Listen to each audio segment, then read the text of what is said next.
இந்த women's world கப்புடைய semi-final scenario வந்து பார்த்தீங்கன்னா, இப்போ நம்ம குரூப்பில் வந்து பார்த்தீங்கன்னா, ஆஸ்திரேலியா விட்டுருங்க. அவங்க கண்டிப்பாக வந்து செமிஃபைனல்ஸ் போயிடுவாங்க. அந்த 2வது பிளேஸுக்கு மீதி இருக்க 5 டீமில் already Pakistan and Netherlands eliminated. So அவங்கள விட்டுறலாம். அப்போ மீதி போட்டியே வந்து 3 டீமுக்குள்ளே தான். ஒன்று இந்தியா, இன்னொன்று சவுத் ஆஃப்ரிக்கா, இன்னொன்று பங்களாதேஷ். இவங்க 3 பேர்த்துல யாராவது ஒருத்தர் தான் உள்ளே போக முடியும்.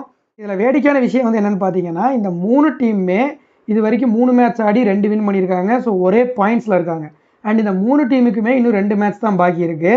இதை விட காமெடி என்னென்னா, இந்தியாவுக்கு இருக்கிற மீதி 2 மேட்ச்சில் ஒன்று பங்களாதேஷ், இன்னொன்று ஆஸ்திரேலியா. இந்த 2ஐயும் ஜெயிச்சிட்டா எதை பற்றி யோசிக்க தேவையில்லை, ஸ்மூத்தாக போய் செமிஸில் உட்காந்துடலாம்.